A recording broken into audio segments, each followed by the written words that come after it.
جس کے دل میں بھائی اللہ ہوگا نا, وفا چاہے مرد ہو یا عورت. ایک صاحب آئے ابھی کچھ دن پہلے, بڑا پیسہ دیا, آپ کو پتا ہے میرے پاس کوئی پیسے والا ہے اور شادی کا تذکرہ نہ ہو تو یہ ہوتا نہیں ہے. میں نے کہا کتنی, اتنا پیسہ؟ کہہ رہے ہیں یار ایک ہی بیوی ہے. میں نے کہا اللہ نے تو آپ کو اتنا پیسہ دیا. کہہ رہے ہیں یار میں اب پیسہ آیا ہے, میری بیوی نے غربت میں, بہت سخت غربت میں میرے ساتھ 10 سال گزارا کیا ہے, 10 سال. اب میرے پاس پیسہ آیا ہے, رشتے بھی آ رہے ہیں, تو میں اب اس کو دکھ نہیں دینا چاہتا. سمجھ آ رہی ہے بات, کہ اس نے 10 سال انتہائی قسمہ پرسی میں میرے ساتھ گزارا کیا ہے, تو اب میرے پاس پیسہ آیا تو میں اس کو اس کی وفا کا بدلہ دینا چاہتا ہوں. ورنہ وہ چاہتی تو اس وقت بھاگ جاتی, کیونکہ مالدار گھرانے سے آئی تھی اور غربت میں میرے ساتھ گزارا کیا.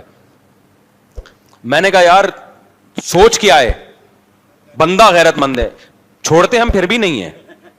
پھر میں نے اس کو کسی اور اسٹائل سے سمجھایا کہ آپ کی بیوی بھی وفادار, آپ بھی وفادار, اور یہ آپ کی سوچ بہرحال بہت اچھی ہے کہ آپ کے دل میں وفا کا جذبہ ہے.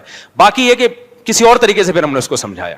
ٹھیک ہے, میں نے کہا آپ اس نیت سے کریں کہ اس طرح کی اور بھی بہت ساری وفادار عورتیں پڑی ہوئی ہیں جو بغیر شوہر کے زندگی گزار رہی ہیں, ان کی زندگی عذاب بنی ہوئی ہے. تو آپ اپنی بیگم کو سمجھائیں کہ تمہاری وفا کو جو ہے میں سلام کرتا ہوں, اور میں مفتی صاحب کے مشورے پر مزید 3 شادیاں معذرت کے ساتھ کر رہا ہوں, لیکن ان تینوں کو آپ پہلے بتا دیں کہ چونکہ میری پہلی بیوی نے غربت مہنگائی میں میرے ساتھ گزارا ہے, تو پہلے سے ان کو بتا دیں کہ میں اس کو اضافی پروٹوکول شادی کے بعد دوں گا جو آپ کو نہیں دوں گا. پہلے سے ایگریمنٹ ہو جائے تو پھر یہ بےدلی نہیں کہلاتی.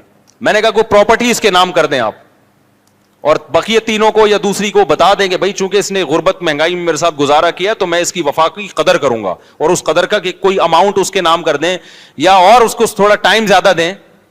پہلے سے ایگریمنٹ اگر ہو جائے نا دوسری بیوی سے تو یہ پھر شرعاً جائز ہے. ایگریمنٹ نہ ہو تو پھر تو ظاہر ہے دونوں کے سیم حقوق ہیں, لیکن پہلے سے ایگریمنٹ ہو جائے. تو میں نے کہا اس طرح سے تلافی کریں.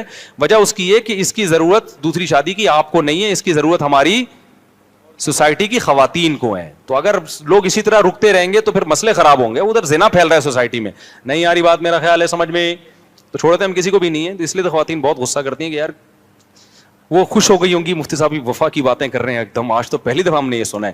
لیکن بہرحال بندہ کیا ہے, خاندانی ہے یا نہیں ہے.